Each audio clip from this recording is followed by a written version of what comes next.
Agora sim, vamos conversar então com o pré-candidato do Podemos à presidência da República. Quando a gente espera muito uma conversa, ela vem cheia de surpresinhas. A nossa veio, ministro, sem o áudio. Mas agora, por favor, boa noite, muito bem-vindo. Quero ouvi-lo também. Espero ouvi-lo, ministro. Boa noite, Mona Lisa. Um prazer estar falando aqui. Eu achei que eu estava sendo censurado antes, viu? Mas não. Aí agora está resolvido aqui. Ministro, vou contar uma coisa para o senhor. Essa possibilidade aqui na CNN Brasil é zero. Aqui o nosso papo é reto, direto e com o principal, todas as vozes são ouvidas aqui, mesmo quando elas são vozes desafinadas, mas não será o caso dessa entrevista. Muito obrigada, ministro. Não, que isso, é um prazer estar aqui. Tá uma brincadeira apenas aqui. Eu sei. Mas eu vou caprichar na voz aqui, viu, Mona Lisa? Pode deixar.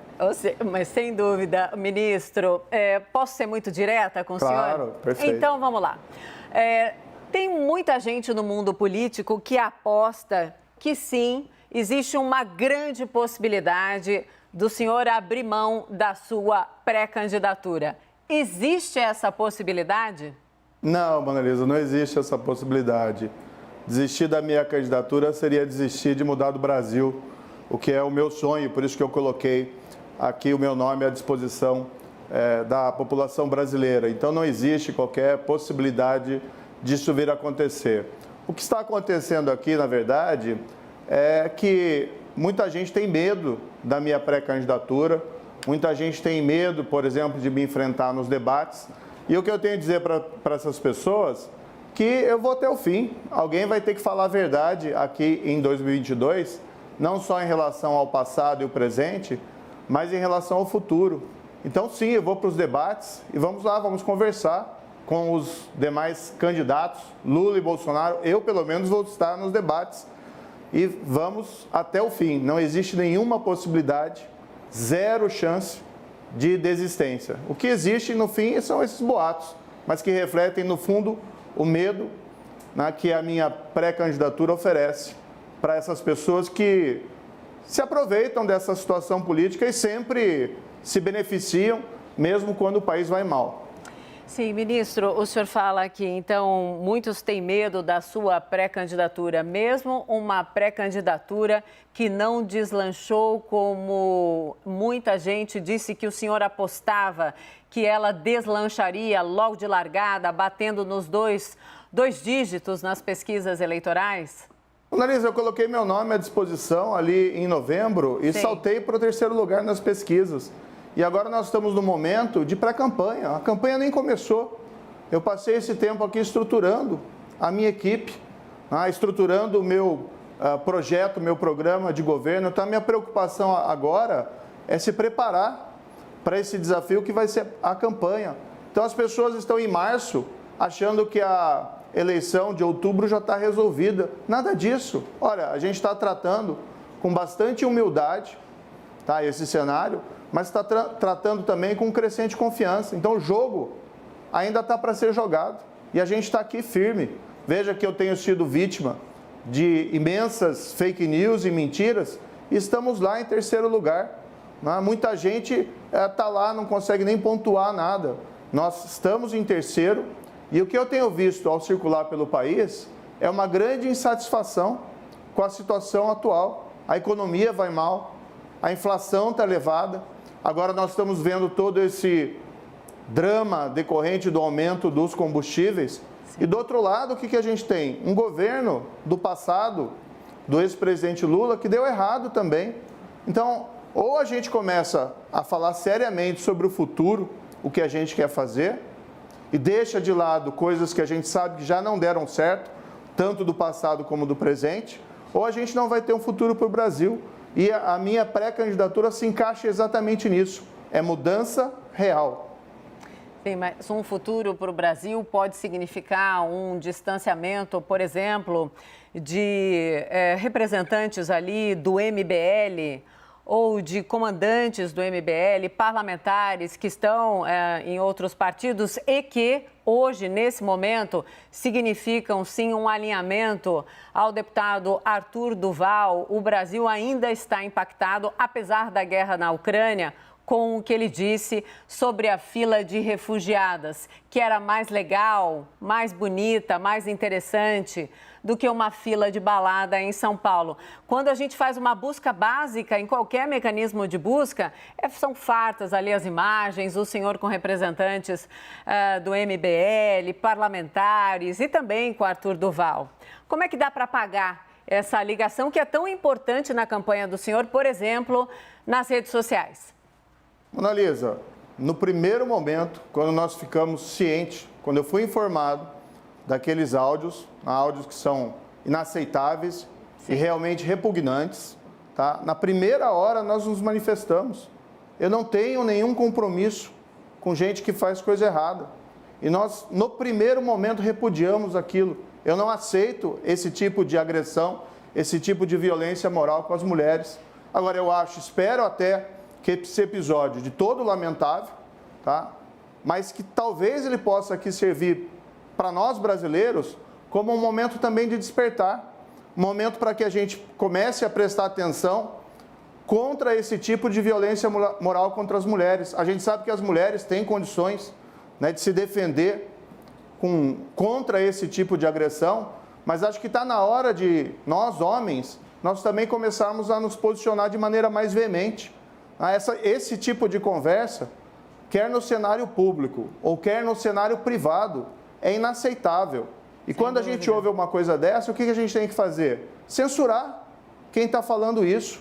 Não é porque é uma conversa ali de vestiário que a gente tem que ficar constrangido ou eventualmente dar uma risadinha. Ao contrário, né? Eu tenho uma filha, sou pai de uma filha, eu quero que ela cresça num mundo que tenha cada vez mais oportunidades para as mulheres. E esse tipo de violência moral é inaceitável. E eu vou colocar aqui, nós nos manifestamos, eu me manifestei no primeiro momento, nunca teve nenhum vacilo em relação a isso. Ou seja, o que nós temos que fazer diante de uma situação dessa? Manifestar de imediato nosso repúdio. Mas não é só para esse caso. Para todo caso que aconteça, que as mulheres sofram violência, nós temos a obrigação, nós homens, de nos manifestarmos e colocarmos que isso é inaceitável.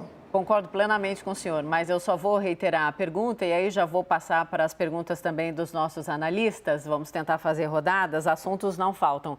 Eu me referi claro, a aliança, a vinculação que o senhor tem com o MBL, né? Esse fato especificamente pode significar um estremecimento na relação Sérgio Moro-MBL ou de jeito nenhum? Olha, o deputado Arthur, ele foi aberto um processo disciplinar contra ele dentro do Podemos, de imediato também. O Podemos não aceita esse tipo de comportamento e o procedimento só não foi adiante porque ele mesmo tomou a iniciativa de se desligar, como se desligou também do MBL. Agora, o responsável por essas declarações, tá, não vou dizer que infelizes, essas declarações inaceitáveis, sim, é o deputado. E ele tem que responder por isso. O que seria inaceitável seria que nós tivéssemos desconsiderado esse fato. Mas, ao contrário, Mona Lisa, nós reagimos no primeiro momento. Né? Reagimos no primeiro momento, na primeira hora, porque esse tipo de violência esse tipo de violência moral contra a mulher é inaceitável. E simples assim, a reação nossa é imediata. A gente não compactua com esse tipo de comportamento. Ministro, vamos então colocar os nossos analistas nessa entrevista tão importante. Caio Junqueira, chega no papo. Caio, por favor. Candidato, boa noite. Na sua visão, por que o candidato que o senhor assinou a ordem de prisão, o ex-presidente Lula, tem mais de 40% das intenções de voto? Qual que é a sua leitura desse fato? Caio, eu acho que as pessoas estão tão desesperadas porque hoje nós temos um governo que infelizmente não tem dado certo. O Brasil está estagnado economicamente. Acho que todos os brasileiros, e eu me incluo nisso, nós todos estamos decepcionados, porque esse governo não cumpriu as promessas que ele fez lá em 2018. E num cenário de inflação alta, de crescimento econômico estagnado, de desemprego crescente, as pessoas começam a olhar e ficar desesperadas. Eu acho que é a única explicação que nós podemos ter para esses percentuais do Lula. Agora, as pessoas se esquecem não só dos escândalos de corrupção, mas igualmente que o governo do PT acabou na maior recessão da história do Brasil, também com desemprego, também com inflação, também com desesperança. Então, o que é necessário? Nós precisamos retomar nossas esperanças em um país melhor. O país é melhor, o Brasil é mais forte, é melhor do que Lula e Bolsonaro. E existem sim alternativas. Esse jogo está apenas começando e a gente vai mostrar isso no decorrer de 2022. Carolina Brígido, chega no papo também. Boa noite, tudo bem, deputado, candidato? Desculpa. Tudo bem, Carolina. O senhor, quando era ministro da Justiça, o senhor foi um dos autores daquele projeto de lei que libera o garimpo nas terras indígenas. E também, como ministro, o senhor nomeou para presidente da FUNAI uma pessoa que era contrária à demarcação de terras indígenas no país. Eu queria saber do senhor qual é a opinião do senhor sobre a política indígena no país e sobre os direitos desses povos no país. A população indígena tem que ser respeitada e tem que ter os seus direitos resguardados. Na verdade, a FUNAI nunca esteve sobre a minha esfera de influência ali dentro do governo. Sempre foi uma cota pessoal do presidente Bolsonaro. E por mais do que eu não concordasse com algumas políticas, como, por exemplo, essa ausência de uma atenção maior à população indígena, eu ali realmente não tinha muito o que fazer. Quanto a esse projeto, eu acho que a gente tem que ter presente o seguinte: claro que o Brasil precisa explorar suas riquezas, os seus recursos minerais. Agora, nós temos também que respeitar a autonomia dos povos indígenas. Tá? Ninguém aqui pode brincar de... Desculpa aqui a referência, não vamos brincar de Avatar aqui no Brasil. A gente tem que respeitar o direito de autonomia dos povos indígenas. E essa questão de exploração mineral dentro das áreas indígenas tem que ser objeto de muita conversa e diálogo com a população. Isso não pode ser feito também, senão de uma forma através de desenvolvimento sustentável, com preservação do meio ambiente. O que eu acho, na verdade, aqui, Carolina, que está faltando no Brasil, e um pouco a culpa disso é dessa polarização política, representada tanto por Lula e Bolsonaro. O que está faltando mais é diálogo, é nós colocarmos a bola no chão e nós começarmos a conversar mais para que nós encontramos posições de consenso, que possam atender todas as pessoas envolvidas. Mas o direito dos povos indígenas, sim, tem que ser respeitado. Ministro, o senhor disse recentemente numa entrevista que há várias semelhanças entre o senhor e o governador João Dória. Quais e por que dessa afirmação? Olha, eu respeito muito o governador Dória. Eu me considero uma pessoa diferente dele também, como sou muito diferente de Lula e de Bolsonaro. Nós comungamos uma visão, entretanto, do Brasil, um projeto que tem suas similitudes. Por exemplo, nós acreditamos no crescimento a partir do setor privado, da inovação. Nós acreditamos na eficiência da administração pública. E, além disso, nós estamos todos cansados. Mas aqui não sou eu ou o governador. Os brasileiros, em geral, nós estamos cansados dessas brigas todas, desses conflitos que acabam afundando o país. O que nós estamos vendo? Todo assunto, mesmo um assunto que às vezes parece mais simples, gera uma polarização e toda uma discussão, ao invés da gente poder discutir essas questões pragmaticamente. Ou seja, o que nós temos que discutir hoje, Mona Lisa? Como é que o Brasil volta a crescer? Como é que a gente controla a inflação? Como é que a gente faz esse crescimento ser um crescimento inclusivo, que gere emprego e aumente a renda dos trabalhadores e também dos empresários? Como é que a gente recupera, isso a gente tem no nosso projeto, não só aquelas reformas modernizantes do país, mas como é que a gente posiciona de novo o Brasil como uma liderança responsável no mundo. Veja, esse exemplo agora da invasão da Rússia na Ucrânia. O Brasil não tomou uma posição clara.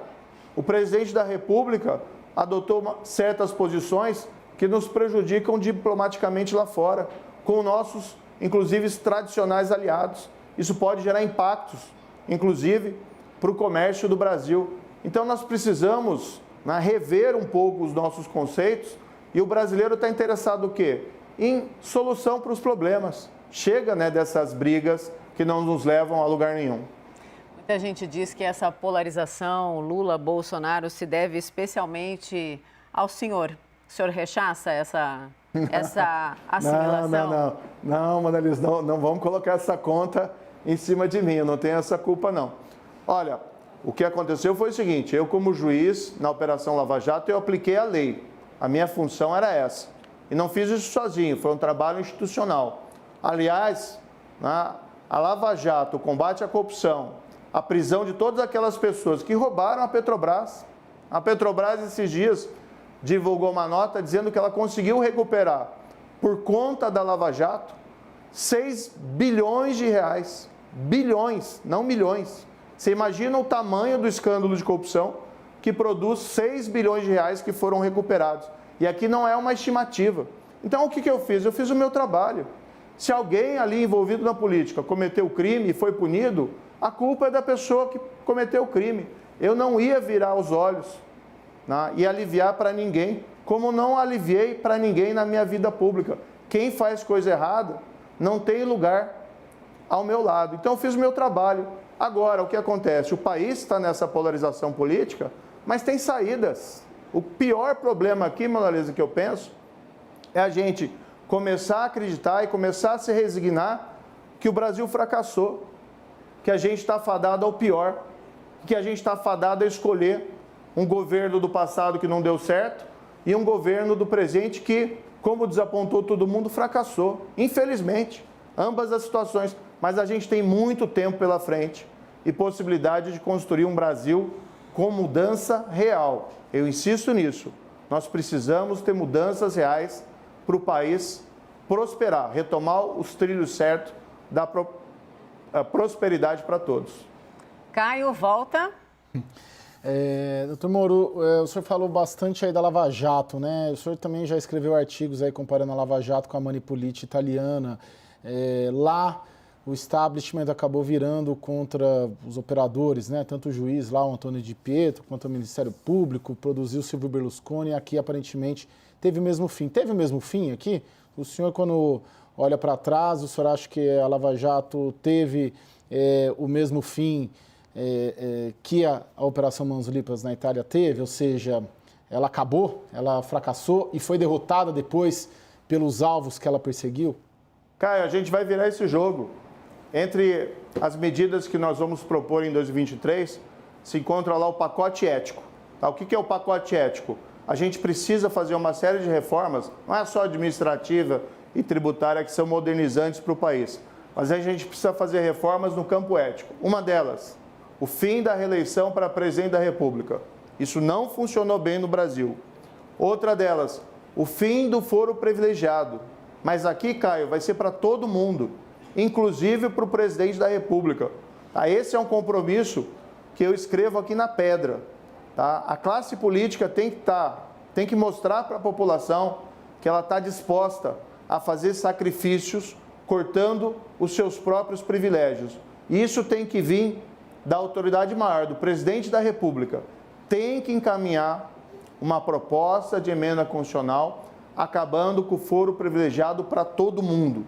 Nós vamos retomar, Caio, que isso ficou abandonado, infelizmente, e aqui não é uma questão pessoal, mas isso ficou, infelizmente, abandonado durante esse governo. Eu posso até perguntar para você, Caio, duvido que você vai se lembrar de algum tubarão da corrupção, ou seja, um político de destaque que tenha sido preso no ano de 2021, no ano passado, por grande corrupção no Brasil. Não tem nenhum. As pessoas não se lembram, mas não é por falta de memória, é que não tem nenhum. Eles vêm sendo absolvidos até, né, doutor? Isso é mais assustador, né? Todo aquele trabalho que a gente fez, que as pessoas saíram às ruas protestando contra a corrupção. E a gente sabe o que aconteceu ali. Né? A gente sabe dos 6 bilhões de reais que a Petrobras retomou, que entrou nos cofres. A gente sabe do gerente da Petrobras, que devolveu 100 milhões de dólares. Agora, a gente precisa retomar essa luta. Eu não sou daquelas pessoas que vou ficar aí me lamentando, chorando pelos cantos. Não, vamos retomar, vamos fazer. Né? Vamos fazer tudo isso junto, porque não tem nenhum jogo acabado quando a partida ainda está em duração. Carol, chega de novo. Candidato, o senhor falou agora que quem faz coisa errada não tem lugar do meu lado. E também levantou agora a bandeira da ética. E o senhor disse agora, recentemente, nesse episódio do Arthur Duval, jamais dividirei meu palanque e apoiarei pessoas que têm esse tipo de opinião. Mas eu lembro que em janeiro o senhor fez um discurso elogiando esse mesmo deputado. Disse que ele era um jovem já experiente e que era um deputado estadual de destaque, que tinha muitos projetos importantes.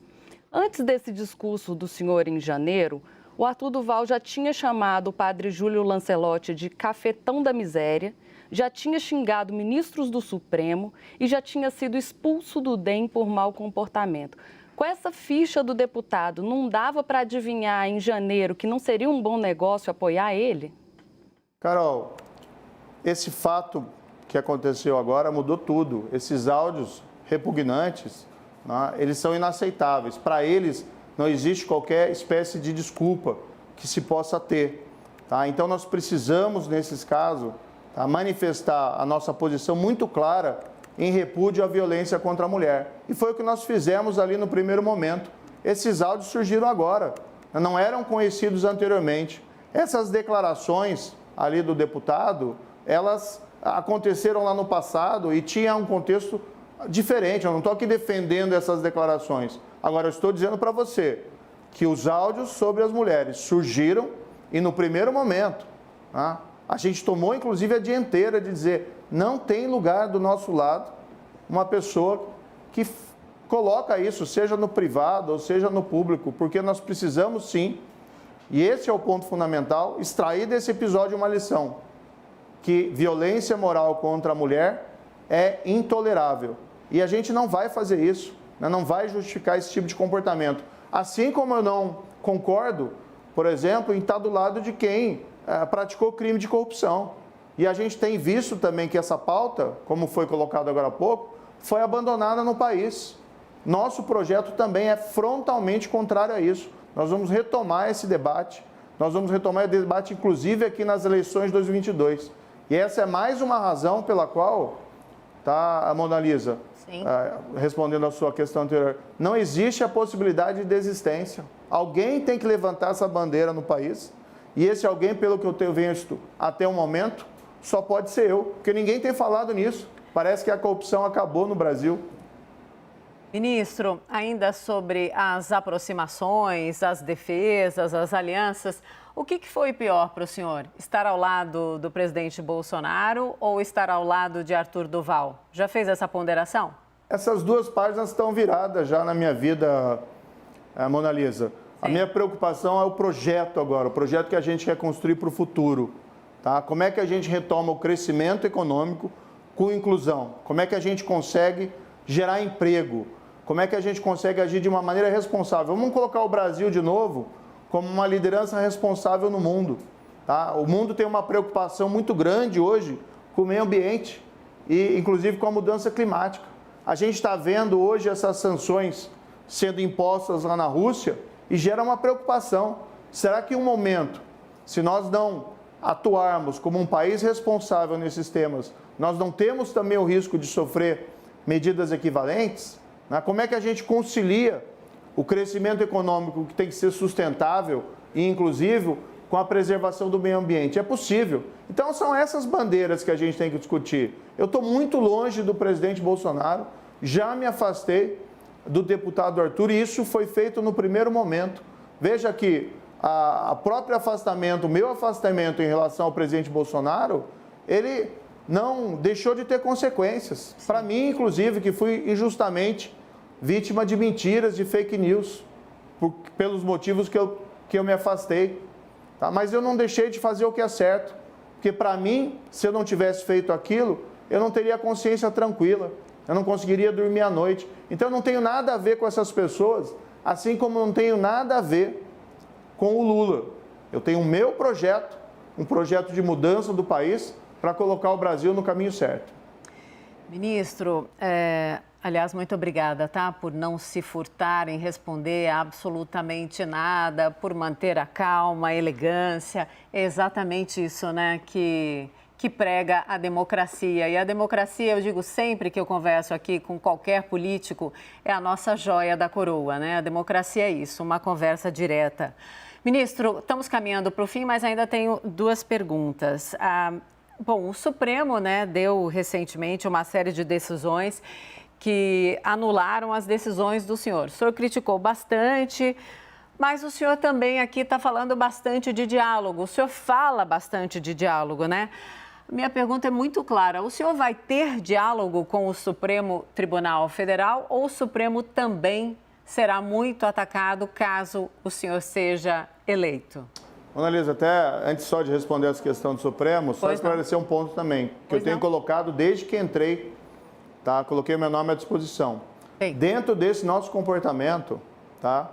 De não alimentar a polarização, divisão entre os brasileiros e respeitar a democracia, que é um pressuposto, nós não vamos atacar jamais, tá? Isso você pode cobrar de mim se um dia acontecer, nós jamais vamos atacar a imprensa.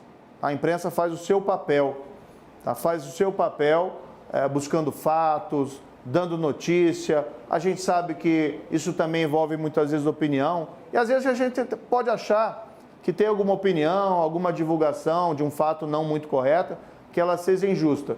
Mas posso te garantir que você não vai ouvir da minha parte, tá? Durante esse ano de 2022, nenhum ataque à imprensa ou nenhuma defesa de um controle social da imprensa, como fazem Bolsonaro e Lula. Nós não concordamos com isso. Nós entendemos que a liberdade de imprensa é fundamental para o funcionamento de uma democracia. Em relação ao Supremo, tá? Eu fiquei triste, eu fiquei desapontado também com essas decisões. Eu acho que essas decisões são um baita erro judiciário. Sim. Nós tivemos mais de 150 condenações criminais na Operação Lava Jato. A gente sabe que o escândalo de corrupção aconteceu. Houve anulação de alguns casos. O Supremo nunca disse que essas pessoas são inocentes, tá? Porque não poderia dizer isso. Mas houve uma anulação ali por questões formais. O nosso judiciário é muito formalista. Também entendo que o Supremo ali adotou umas teses que não têm correspondência na realidade. Então, eu lamento essas decisões do Supremo. Eu acho que o Supremo, quando proferiu essas decisões, mandou um recado errado para a sociedade, no sentido que o crime compensa. Agora, eu não sou uma pessoa vingativa, eu não sou uma pessoa que guarda rancor no coração. O que eu penso é o seguinte: diante disso que aconteceu, o que a gente vai fazer a respeito? Nós temos 2 vagas do Supremo Tribunal Federal surgindo no próximo ano. Eu tenho dito que vou nomear juízes que tenham um compromisso sério com a legalidade e com o combate à corrupção. Juízes que não tenham menor margem de tolerância com o comportamento dos corruptos, seja dos pagadores ou seja dos recebedores de propina. Nós vamos acabar com o foro privilegiado, tá? Que é uma fonte de blindagem de gente que fez coisa errada. E vamos fazer isso, inclusive, por presidente da República. Nós vamos respeitar a autonomia da Polícia Federal. Eu quero instaurar mandato fixo de 4 anos para o diretor da Polícia Federal. Também é um compromisso que eu estou assumindo. E quero garantir a independência do Ministério Público Federal, respeitando a lista tríplice que tradicionalmente se respeitava no passado e foi abandonada por este governo. Mas a minha relação com o Supremo vai ser no mesmo nível da minha relação com os demais poderes e com a sociedade. Eu não sou uma pessoa de conflito, eu só não concordo com gente que faz coisa errada. Mas eu quero construir um caminho para o futuro e não quero aqui ficar lidando com esses rancores do passado.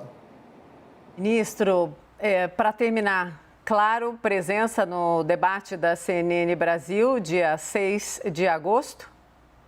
Eu garanto para você que eu vou estar lá. Tá? Pode escrever na pedra, vou estar lá. Escrever na pedra é quase mandamento, mas ok. É quase mandamento. A gente falou já uns 3, 4 que a gente ia colocar na pedra. Sim, né? tá tudo anotado. Mas uns 7 dá os 10 mandamentos até. Mas veja, vou estar lá, tá? Eu acho que o debate é importante. Sem dúvida. Eu espero que Lula e Bolsonaro estejam. Acho, no entanto, que eles não estarão, tá? A população brasileira gostaria de ouvi-los. E eu posso te dizer uma coisa: Eu tenho muita coisa para dizer para eles e quero ver a presença deles lá. Se eles vão ter medo e não comparecer ou se vão ter coragem lá de olhar no olho com a gente para estar presente nesses debates. Acho que é dever de todo pré-candidato da República, e candidato, já vai ser candidato naquela época, de se apresentar e dizer o que pretende fazer e o que fez no passado para a população brasileira. Eu vou estar lá. Então o senhor está dizendo que se eles não forem é porque eles têm medo do senhor? Eu estou dizendo que se eles não forem, eles têm medo da população brasileira. Porque eles sabem aqui que envolvem um governo do passado que não deu certo, e não foram só os escândalos de corrupção, foi mais do que isso, e um governo do presente que desapontou os brasileiros, que não entregou. Veja só o que a gente está vivendo hoje, né, de inflação, de estagnação e de desemprego, e até casos de fome. Né, pessoas passando fome, na tal da fila dos ossos, caçando lagarto no sertão para poder se alimentar. Para mim isso demonstra que, infelizmente, que eu gostaria, como todo brasileiro, que o governo fosse bem sucedido, mas esse governo fracassou. E vamos lá falar sobre isso. Acho que eles devem sim uma prestação de contas em relação ao que fizeram no passado e o que fazem no presente. Eu aproveito então a deixa para reiterar o convite para o primeiro debate, então, dia 6 de agosto, a presidência da República, para o presidente Jair Bolsonaro e também o ex-presidente Luiz Inácio Lula da Silva. Ministro pré-candidato Sérgio Moro, muito obrigada pela conversa. Gostei bastante, ela foi esclarecedora demais. Tem várias questões que a gente abordou. Até uma próxima. Boa noite para o senhor e, claro, sempre boa sorte. Obrigado, Mona Lisa. Foi um prazer falar com você e com os espectadores. Tá? Um grande prazer. Estou sempre à disposição para debates ou para vir aqui à CNN para falar. Muito obrigada, ministro.